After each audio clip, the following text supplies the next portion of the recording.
Retour en direct pour la dernière séquence de la dernière émission en région de Villars-Chemance. On est toujours à proximité de Toulouse, dans un endroit bien agréable avec un temps qui est doux et qui est franchement extrêmement agréable. On va parler avec mes trois invités d'un sujet intéressant, l'intérêt de la diversité des légumineuses en Occitanie, évidemment. Avec trois invités, tout d'abord Christophe Vaugrincic, bonjour. Bonjour. Vous êtes responsable zone sud de Terre Innovia. C'est bien ça. Terre Innovia, dites-nous en deux mots. Terre Innovia, c'est l'Institut technique des huiles et protéines végétales. Et bien évidemment, on travaille l'ensemble des légumineuses à graines dont on va parler aujourd'hui. Parfait. Daniel Salviac, bonjour. Bonjour. Vous êtes producteur de semences à destination des animaux? Oui, plutôt trèfle violet et soja. Alors soja, il y a aussi l'alimentation humaine par les sojas alimentaires, mais ce n'est pas mon cas. Moi, c'est uniquement production de semences. Parfait. Et à ma droite, Jean-François Monod. On vous retrouve. On a parlé ensemble tout à l'heure d'une graine particulière, la graine de chia. De chia. Et là, on change parce que vous êtes VRP multicarte, vous savez tout ça, faire. Voilà. Là, vous êtes agriculteur multiplicateur de haricots. Voilà, qui sert à faire notamment le bon cassoulet de Castelnaudary. De Castelnaudary. Ça donne faim à cette heure-là. Je l'attends depuis une semaine, je parle du cassoulet. Vous voyez, c'est mon objectif. Allez, plus sérieusement, Christophe Vaugrincic, on va parler d'un projet qui s'appelle le FILEG. Si je ne dis pas de bêtises, développement de la filière légumineuse en Occitanie. Qu'est-ce que c'est? Pourquoi? Pourquoi? Alors c'est un projet de structuration donc, d'une filière territoriale pour donc, produire et développer l'ensemble des légumineuses à graines. Donc aussi bien pour le débouché alimentation animale que le débouché alimentation humaine. Et puis aussi bien dans le mode de production conventionnel qu'en agriculture biologique. Un projet de développement d'une filière légumineuse à graines, pourquoi? Parce qu'il n'y avait peu, pas assez. Disons que tous les acteurs, enfin un certain nombre d'acteurs travaillaient déjà ou essayaient de développer les légumineuses à graines. Mais le constat, c'est qu'on n'a pas forcément... C'était un petit peu désorganisé. Exactement, on est tous plus ou moins les uns à côté des autres avec des moyens modestes. Donc l'idée, c'est de voir si ensemble, on peut mutualiser un certain nombre de sujets techniques, scientifiques, de développement, de promotion, de structuration de marché pour justement... La finalité de ce dispositif-là, de ce dispositif collectif, c'est vraiment de la création de valeur. Et j'allais dire notamment de la création de valeur pour les producteurs, à destination des producteurs. Parce que malheureusement, souvent, il y a de la création de valeur qui est faite sur les productions agricoles. Mais le producteur qui est au bout de la chaîne ne retrouve pas la juste valeur. Donc là, l'ambition, c'est vraiment celle-ci, c'est de créer cette valeur et d'avoir un juste retour bien équilibré entre toutes les parties prenantes, dont les producteurs. Quels sont justement les acteurs qui se mettent autour de la table ou qui constituent les maillons de la chaîne, si on essaye de synthétiser? Comme vous dites, il y avait justement, avant, c'était un peu désorganisé, chacun faisait un peu un truc, pas forcément bien. Là, les acteurs, dans quel ordre, comment? Il y a beaucoup d'acteurs, il y a tous les acteurs justement de cette chaîne de valeur. Ça commence par les semenciers, bien sûr les producteurs, les coopératives, les négoces. On a également les chambres d'agriculture qui font donc notamment le conseil. On a bien sûr les instituts techniques. On a également toutes les structures aval, donc des entreprises qui peuvent être soit de taille petite, modeste, locale, régionale, mais aussi des groupes nationaux d'agroalimentaire qui s'intéressent à la démarche entreprise en Occitanie. Ça a été initié il y a combien de temps? C'est très récent cette initiative FILEG, ce projet FILEG? Alors le pas de temps, si on est à l'échelle d'une structuration de filière, c'est court, ça a débuté en 2007, mais après par rapport à des demandes qui peuvent être des fois très urgentes, c'est déjà beaucoup 2017, mais en tout cas ça a débuté en 2017. D'accord. Et avec une dynamique vraiment importante puisqu'on a 41 structures qui adhèrent à la démarche et qui sont embarquées dans cette aventure qui est encore là pour quelques temps. Ça veut dire qu'il y avait une vraie demande, une vraie attente quelque part de cette filière légumineuse en Occitanie? Alors non seulement, oui, il y avait une attente, mais elle avait, je pense, surtout besoin d'être révélée, cette attente. Ouais. Par contre, ce que l'on voyait bien, c'est que j'allais dire que tous les feux étaient au vert parce qu'il y avait des vrais enjeux qui se cachaient derrière le développement déjà des légumineuses, mais notamment aussi en Occitanie, parce que c'est une démarche qui répond à un certain nombre d'enjeux. Lesquels? Des enjeux autour de la santé humaine, puisque c'est le rééquilibrage entre les sources en protéines végétales et les sources en protéines animales dans l'assiette. Sujet dont on parle beaucoup. Exactement, qui est encore plus d'actualité, plus que jamais. Ça répond également à des enjeux agro-environnementaux, puisque c'est vrai que les légumineuses, du fait qu'on n'apporte pas notamment d'engrais chimiques, finalement c'est la clé de voûte de l'agroécologie. C'est intéressant ce sujet-là, effectivement, qu'on voit beaucoup, ces légumineuses qui sont un peu des bonnes à tout faire, dans le bon sens du terme, qui vont permettre de produire différemment et d'avoir une agriculture plus raisonnable, plus raisonnée. Ouais, exactement, quoi. Et puis bien évidemment, ça répond aussi à des enjeux économiques, parce que c'est tout l'enjeu justement de cette démarche collective en région, c'est de pouvoir créer cette valeur, donc de ramener un peu plus de valeur dans les exploitations agricoles. Donc il y a un vrai enjeu derrière tout ça.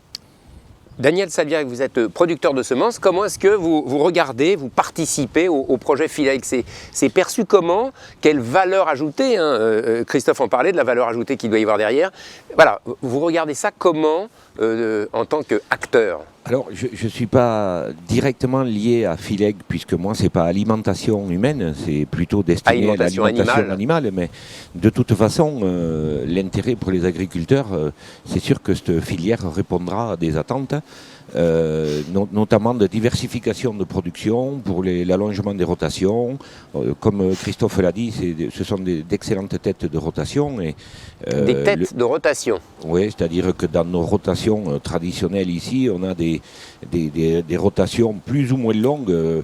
Antérieurement, c'était plutôt un tournesol et un blé dur ou une céréale à paille. Aujourd'hui, on est plutôt sur 5-6 cultures, voire plus. Un peu comme dans le bio, où plus le nombre de cultures intercalées est important et plus facilement on lutte contre les parasites, les champignons, les insectes, etc. Cet aspect environnemental, justement, pour vous, ça compte? Absolument.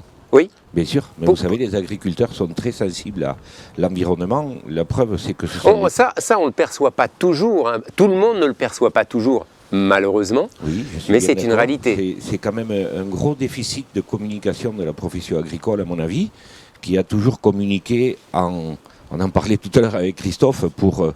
contrarier une communication qui était accablante pour la profession. En cas de crise, là, la parole est donnée, mais la parole est à la défense, comme on dit malheureusement. C'est très bien que quand on communique en défense, il faut 10 fois plus d'énergie et d'investissement pour essayer de contrer quelque chose qui de toute façon est acquis et contre lequel on a du mal à lutter. Donc, la communication positive de la part des agriculteurs, c'est hyper important et on commence à y venir. Une communication positive, une communication tout court, sur de la réalité finalement. Oui, c'est ça que vous voulez dire. Mais je veux sur ces nouvelles pratiques, sur ces nouveaux usages, sur ces nouvelles filières qu'on essaie de développer, qui sont plus respectueuses de la santé et de l'environnement aussi. C'est à contrario en défense, quoi. Voilà, c'est-à-dire juste communiquer sur ce qu'on fait. Dans la démarche des agriculteurs depuis 20 ans, c'est impressionnant la remise en cause qu'il y a eu sur les exploitations, que ce soit pour l'utilisation des produits phytosanitaires, pour les utilisations d'engrais, etc. Il y a une évolution terrible que le consommateur lambda ne connaît pas, parce qu'on n'a pas communiqué dessus, tout simplement. Et puis parce que c'est toujours plus facile aussi d'accabler que de... Voilà, c'est tout simplement, c'est la nature humaine. C'est comme ça. Jean-François Bonneau, agriculteur multiplicateur de haricots, justement. Oui. Là aussi, quel est votre regard sur le développement de cette filière légumineuse? Évidemment, pour vous, c'est tout bénéfice, j'ai envie de dire. C'est aussi une façon de porter une spécialité, une production, avec une filière qui se renforce, qui se développe réellement pour montrer toute sa pertinence. Toute sa pertinence, exactement. Alors, il y a... on peut cultiver, et c'est l'avantage de notre secteur, beaucoup de légumineuses. On a des pois chiches, on a des lentilles, on a des haricots. On parle de légumineuses alimentaires.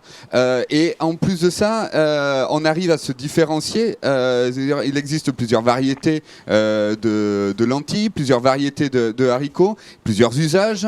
Et on arrive à avoir une gamme assez fournie, on va dire. Donc là, sur le haricot, on a eu l'IGP il y a pas si longtemps que ça, qui nous a permis européenne. L'IGP, c'est l'indication géographique protégée. Merci. Voilà. Ce qui donne aussi on parlait de communication et l'avantage de cultiver ces légumineuses, c'est surtout, on fait quoi? On fait ça pour le consommateur. On fait ça pour le grand public. Donc derrière, c'est entre Phileg qui structure la filière qui cherche de nouveaux débouchés. Il y a une attente derrière des consommateurs sur vraiment ces protéines végétales.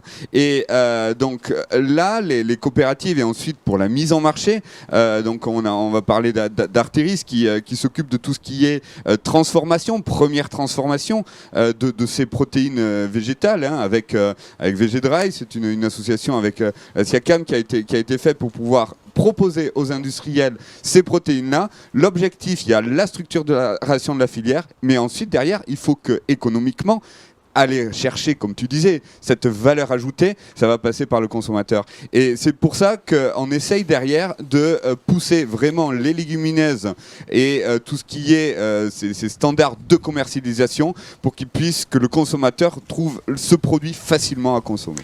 Finalement, c'est aussi avoir une stratégie communication marketing.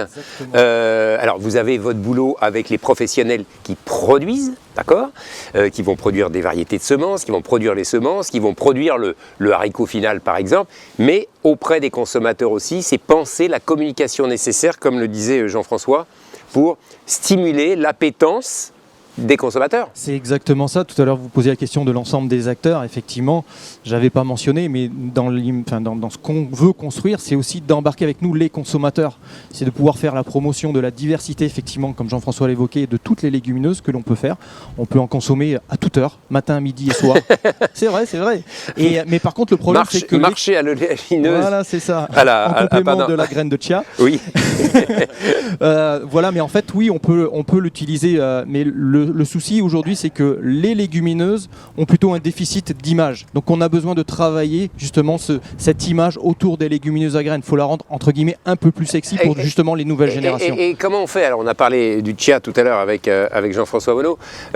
Comment est-ce qu'on fait pour rendre plus attrayantes ces légumineuses, pour dire tout simplement c'est bon, c'est intéressant, on peut en faire plein de choses?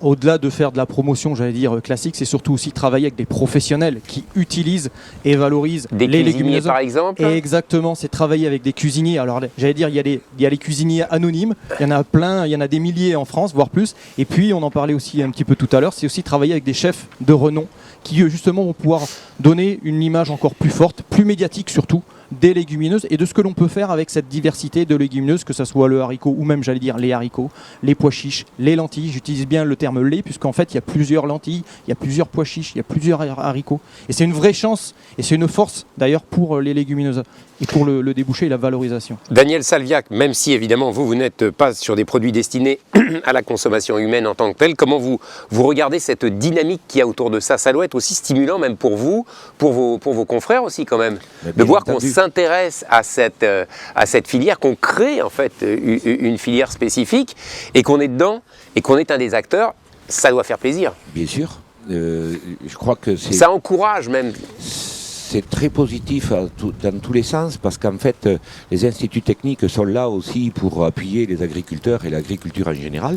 Et cette démarche de vouloir monter cette filière, à mon avis, c'est tout à fait dans le rôle des instituts. Et ça apporte à tout le monde, du producteur au consommateur. Ça peut même inciter des jeunes à se lancer dans l'univers de l'agriculture, à reprendre, à aller dans cette filière-là, à devenir un acteur aussi, certainement. S'il y a une image positive et si on voit qu'il y a une structuration de filière, zut, ça fait avancer les choses. Ouais, parce qu'on est en train de répondre positivement aux enjeux sociétaux. On est vraiment en face. En fait, les légumineuses sont en train de répondre aux enjeux sociétaux que j'évoquais tout à l'heure, de santé publique.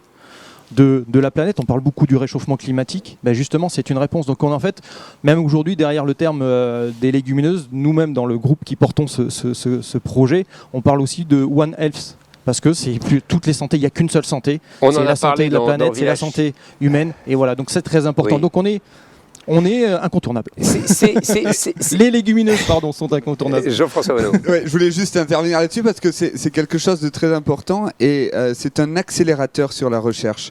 Et ça, je vois, on a des coopératives, des négoces aussi. Et là, je parle à Arteris parce que je connais bien cette coopérative qui investit vraiment dans la recherche. On avait, et c'est pour ça aussi que ça s'est pas non plus... Quand on dit recherche, qu'est-ce que c'est? Soyons recherche précis. De variété. Voilà, recherche l'innovation variétale. Et d'innovation variétale.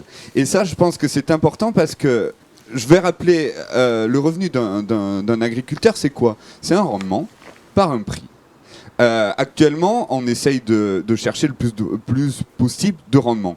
Mais là, sur la filière, c'est qu'on va jouer sur les deux. On va jouer sur le rendement parce qu'on va avoir cette recherche agronomique et cette recherche de variété.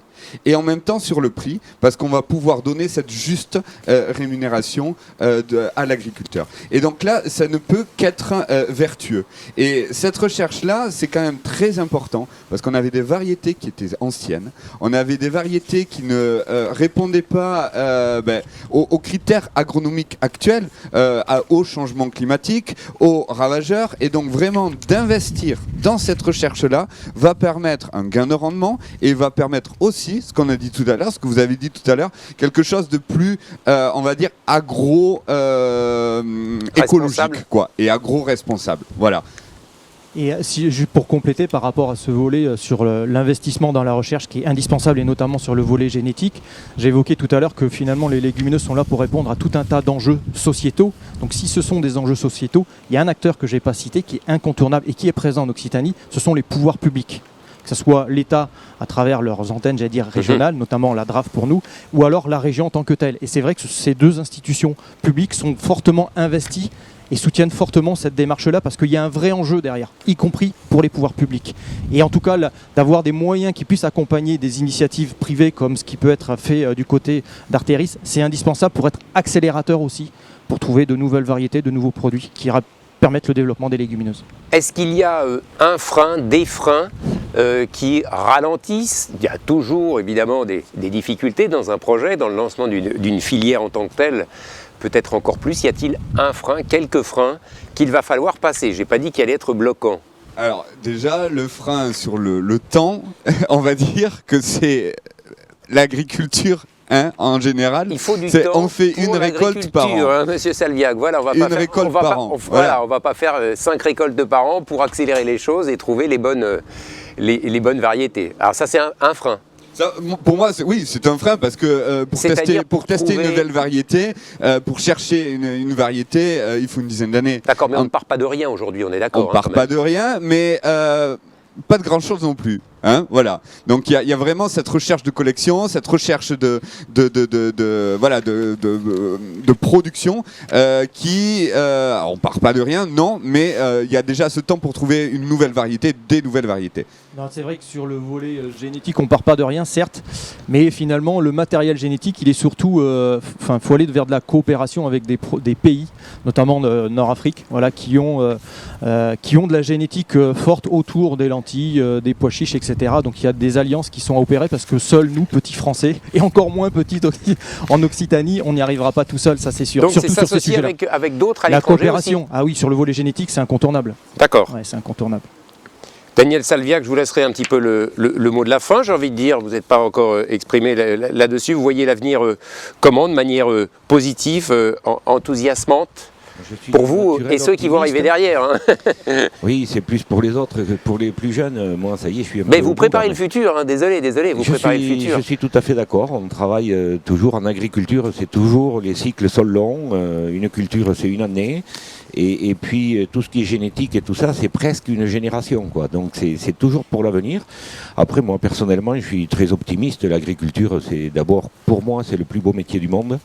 Bien sûr, on a des contraintes économiques, un peu comme tout le monde. Et puis regardez, les agriculteurs ont tendance à l'oublier. On vit dehors, là, on fait quelques kilomètres autour de Verfeil, autant vous dire que c'est un paradis. Beaucoup d'agriculture, beaucoup de belle architecture, des villages qui vivent, plein de belles choses. Ça donne envie, là aussi, hein, comme dans les autres régions de France qu'on a pu... Je dirais que le seul regret pour ma profession, c'est ce manque de reconnaissance un peu du consommateur, mais qui est en train d'évoluer. Ça change. La vérité apparaît progressivement. Rapidement, là, depuis la Covid, bizarre, je ne sais pas ce qui s'est passé. Il y a des communications plus positives aussi. Et je crois que le commun des mortels s'est rendu compte que l'agriculteur, il a vraiment pris conscience maintenant que l'agriculteur nourrissait la planète quand même. Et l'agriculteur français nourrit non seulement la France, mais d'autres habitants, d'autres pays qui sont... un peu moins bien lotis que nous pour produire, quoi. Et ils font vivre aussi les territoires, ne Oui, l'oublions absolument. pas. Quand on va dans les régions de France, si on veut quitter une métropole pour s'installer quelque part, s'il n'y a pas d'agriculture, il n'y a pas de vie, il n'y a pas de village, bref, il n'y a personne. Donc ça aussi, je pense que ça compte et c'est important de le rappeler. Merci à tous les trois d'être venus nous parler de ce sujet, de cette nouvelle filière. Toujours intéressant pour terminer de montrer, de parler de choses nouvelles, de nouvelles filières, de nouvelles opportunités pour tous ceux qui font le métier et la filière semences et plants. Nous arrivons au terme de ce tour de France avec Village Semences. Je rappelle nos étapes qu'on a eu le plaisir de vous faire découvrir. On a été à Reims, on a été à Arras, on a été à Blois, on a été à Angers, à Clermont-Ferrand et ici à proximité de Toulouse, donc pour vous faire découvrir un petit peu différemment. Il n'y a pas de salon de l'agriculture cette année. Après tout, on en a fait finalement une opportunité pour venir vous voir. C'était aussi extrêmement sympathique. Vous n'êtes pas monté à la capitale, c'est nous qui sommes allés dans les régions de France. Merci aux équipes SEMAE du Sud-Ouest sans qui rien n'aurait été possible. Avoir un beau décor, un bel environnement, merci à eux. Ils ont aussi accompagné dans les invitations des plateaux. Et puis merci à SEMAE de nous avoir permis d'être un peu partout en France pour vous faire découvrir la filière semences et plants d'une manière un petit peu différente. Je vais passer la parole à Bénédicte Ratel qui a été notre mère protectrice à toute l'équipe pendant ces 1800 km de promenade. Si Bénédicte, c'est vrai, a tout organisé, supervisé les imprévus, le lieu qui change, une adaptation, bref, vous le savez pas, mais c'est quand même une sacrée organisation et Bénédicte aura participé très activement avec aussi toutes les équipes des émotionneurs. Je voudrais citer par exemple Antoine ou Chloé notamment, que les autres ne m'en veuillent pas, mais ils sont tous bien sûr associés à ce succès tous les jours. Des plateaux pendant 2 heures, l'après-midi, la route, 200, 300, 400 km, on s'installe et on recommence le lendemain. Ça a été un vrai plaisir. Merci à SEMAE. Bénédicte, je vous donne la parole. Merci encore pour votre accueil, votre soutien et votre participation à cette belle réussite. Merci Var, merci. En effet, on a passé 7 jours tous ensemble. Nous avons traversé 6 régions de France. Du nord au sud, on a parcouru 1800 km. 6 montages, 6 démontages, ça se précise, dans une même journée à chaque fois. Et environ 80 intervenants qui sont passés autour de cette table. Et on les remercie encore une fois d'être venus tous présents. Entièrement. C'est une semaine qui fut riche grâce aux rencontres que nous avons pu faire, aux professionnels qui nous ont accueillis dans leurs établissements, qui ont été disponibles pour pouvoir accueillir notre événement en digital. C'est aussi une semaine riche par la découverte de différentes régions du nord au sud. Comme vous l'avez indiqué en début d'émission, nous avons quand même traversé la France de Reims, Arras, etc. jusqu'à Verfeil aujourd'hui, riche en sujets. Encore aujourd'hui, nous avons eu des sujets aussi divers qui représentent bien la biodiversité de notre filière. Je tiens à remercier donc chaleureusement les professionnels qui ont pu nous accueillir ici, mais aussi les délégations régionales. C'est très important. Donc sur Reims, je tiens à remercier Thierry, Marie, Carole et Sylvie qui nous ont permis de nous accueillir à la Bouquine, une brasserie artisanale. Benoît, Sylvie, Hélène au comité Nord, donc sur Arras. Vincent, Élise, Florence et Nathalie sur Blois, dans les établissements Marionnais, une superbe serre de production de framboisiers. Vincent et Élodie sur Angers chez Grainvols. Philippe, Anne-Marie, Thierry et Paul donc chez Limagrin. Et enfin, aujourd'hui, merci Régis, Guillaume et Myriam de nous accueillir à Verfeil. Et de nous avoir trouvé un lieu superbe, admirable. Sans doute peut-être le plus beau lieu. Allez, on ne va pas mettre en compétition tellement, mais là, vraiment. Et on a la chance d'avoir un beau temps. Ils ont même amené le beau temps, c'est merveilleux. Mais cette semaine, elle fut riche en émotions et en rencontres, parce qu'en dehors de tous les sujets dont on vient de parler, cet événement n'aurait pas pu être tenu si l'équipe des émotionneurs n'avait pas été là pour la réaliser. Leur professionnalisme, le goût du partage, la passion de leur métier ont fait qu'aujourd'hui, nous pouvons avoir des images, on peut avoir des paroles, on peut partager tous ensemble ces messages. Merci Bénédicte, merci beaucoup. Voilà. Donc un grand merci à Antoine, notre gentil réalisateur. Chef d'orchestre, il conduit, il monte le plateau, il réalise derrière, c'est l'homme à tout faire. Il court. Sans lui, on ne peut rien faire. Mais il est toujours souriant et accueillant et surtout à l'écoute des autres.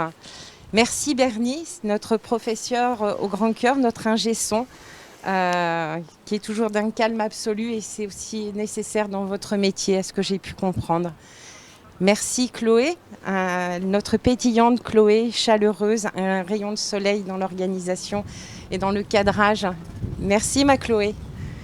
Merci Andrea. Alors là, des moments exceptionnels, notre franco-italien de l'étape, du moins des étapes que nous avons vécues. Voilà, j'ai été souvent sa copilote et ça a été sympa. Et merci Louis Malo d'avoir également partagé cette aventure avec nous. Enfin, merci aux cadreurs occasionnels parce qu'il ne faut pas les oublier. Nous avions chaque jour un cadreur régional. Et voilà. Merci pour cette belle aventure humaine que nous avons vécue aujourd'hui. Et voilà, merci à tous. Et merci Ivar parce que grâce à votre professionnalisme, j'espère que la filière agricole a une fois de plus été mise en valeur. Merci beaucoup. Merci Bénédicte, merci encore une fois à toutes les équipes de SEMAE. Et puis je vous dis, je l'espère, peut-être à l'année prochaine, même s'il y a un salon de l'agriculture, ce serait pas mal qu'on fasse peut-être, comme on dit, une saison 2 pour aller revoir des régions, aller ailleurs, montrer aussi d'autres profils, d'autres métiers, donner la parole à l'ensemble des acteurs de la filière semences et plants. Merci à tous. Passez une belle après-midi et puis on se dit certainement à bientôt. Salut!